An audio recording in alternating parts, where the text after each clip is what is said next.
مولاي صل وسلم دائما أبدا على حبيبك خير الخلق كلهم مولاي صل وسلم دائما.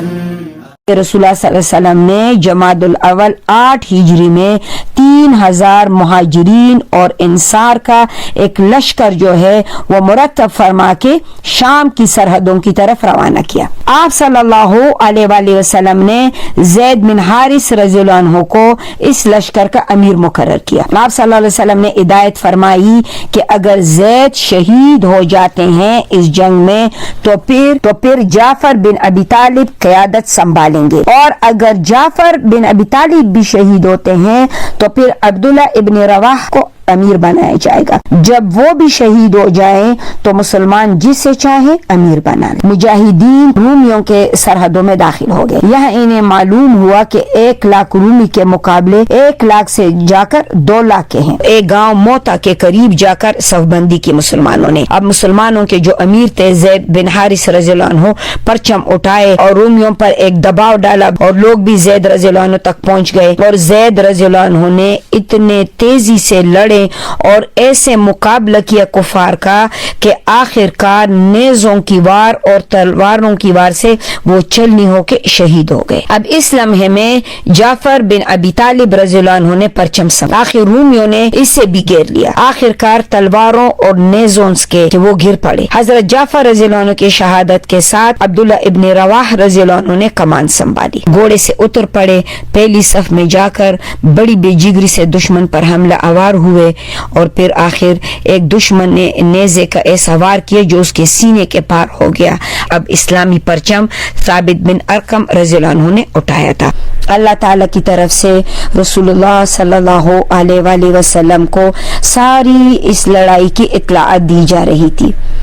رسول اللہ صلی اللہ علیہ وآلہ وسلم نے اب جو ہے پرنم آنکھوں سے صحابہ کو کہا کہ حضرت زید بن حارث رضی اللہ عنہ جو ہے وہ شہید ہو گئے ہیں. پھر اس کے بعد کہا کہ حضرت جعفر رضی اللہ عنہ شہید ہو گئے ہیں. پھر اس کے بعد کہا کہ عبداللہ ابن رواح رضی اللہ عنہ شہید ہو گئے ہیں، مگر اس وقت کسی غیر معمولی قائد کی ضرورت. پھر فرمایا کہ اب اس لشکر کا پرچم اللہ کی تلواروں میں سے ایک تلوار نے سنبھال لیا ہے جس کے ہاتھ پر اللہ نے فتح عطا فرمائی. رسول اللہ صلی اللہ علیہ وسلم نے کہ جو مراد تھا اسے وہ خالد بن ولید رضی اللہ عنہ تھے. چنانچہ خالد بن ولید رضی اللہ عنہ کو سیف اللہ یعنی اللہ کی تلوار کہا جانے لگا. اسی لیے ثابت بن ارقم رضی اللہ عنہ نے فوراً حضرت خالد بن ولید رضی اللہ عنہ کو پرچم دے دیا. انہوں نے مسلمانوں کی اگلی صفوں کو کیا کہ پیچھے کر دیا. اب جو پیچھے کی صفیں تھی ان کو انہوں نے آگے کر دیا، اور دائیں والوں کو انہوں نے بائیں کر دیا، اور بائیں والے جو تعینات تھے ان کو انہوں نے دائیں طرف کر. یہ جو تبدیلی کی اس میں 2 فائدے ہوئے. ایک تو یہ کہ جو دشوار مقامات پر تازہ دم سپاہی آ گئے جو پیچھے تھے، اور پھر دوسری یہ کہ اس نقل و حرکت سے رومیوں پر ایک نفسیاتی رعب طاری ہو گیا. وہ یہ سمجھے کہ شاید مسلمانوں کے یہ جو آگے نئے لوگ آئے ہیں اس کا مطلب یہ ہے کہ رسول اللہ صلی اللہ علیہ وسلم نے مزید سپاہی بھیجے ہیں، جبکہ ہم ان کا مقابلہ نہیں کر سک پا رہے ہیں، تو آگے مطلب مزید کے ساتھ اب ہمارا کیا بنے گا. خالد بن ولید رضی اللہ عنہ نے بذات خود جو ہے جوش و خروش سے تلوار چلائی. یک کے بعد دیگرے ان کی تلواروں کی ضرب کی شدت کے باعث جو ہے نا وہ تلواریں ٹوٹ گئیں. اس جنگ میں خالد بن ولید رضی اللہ عنہ 9 تلواریں توڑی تھی، اور آخر میں انہوں نے چھوڑے پل والی یمنی تلوار استعمال کی جو ناکارہ ہونے سے پھر محفوظ رہی. اب خالد بن ولید رضی اللہ عنہ نے اس دوران کیا کیا کہ مسلمانوں کے فوجوں کو ٹولیوں کی کیا کہ ان کی لشکر بنا کے ان کو دور بھیج دیا. اب صبح کے وقت بلند آواز سے تکبیر نعرہ لگاتے ہوئے لشکر میں شامل ہوئے، اور اس سے رومیوں کو یہ احساس ہوا کہ مسلمانوں کے پاس تو مزید کمک آ رہی ہے، ہمارے لیے تو مزید کیا ہے، خطرہ بڑھتا جا رہا ہے.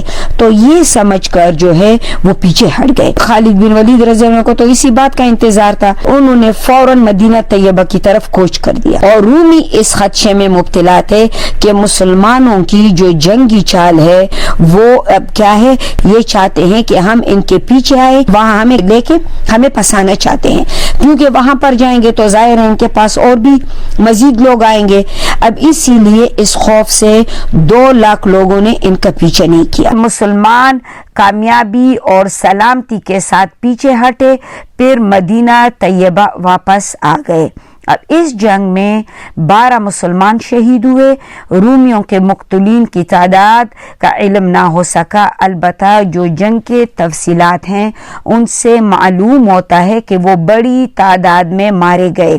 اندازہ اس سے بھی کیا جا سکتا ہے کہ جب تنہا حضرت خالد رضی اللہ عنہ کے ہاتھ میں 9 تلواریں جو ہیں ان کے ہاتھ سے ٹوٹ گئی تھی، تو مقتولین اور زخمیوں کی تعداد کتنی رہی. اب اس مارکے کی سختیاں جس انتقام کے لیے جھیلی گئی تھی، مسلمان اگرچہ وہ انتقام نہ لے سکے، لیکن اس مارکے نے مسلمانوں کی ساخت اور شہرت میں بڑا اضافہ کیا.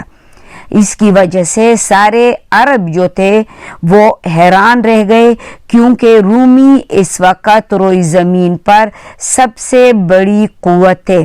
عرب سمجھتے تھے کہ ان سے ٹکرانا خودکشی کے مترادف ہے، اس لیے 3000 کی ذرا یعنی جو وہ تھی 3000 کی جتنی نفری کا 2 لاکھ کے برابر جو ہے لشکر سے ٹکراؤ، کوئی قابل ذکر نقصان اٹھائے بغیر آ جانا.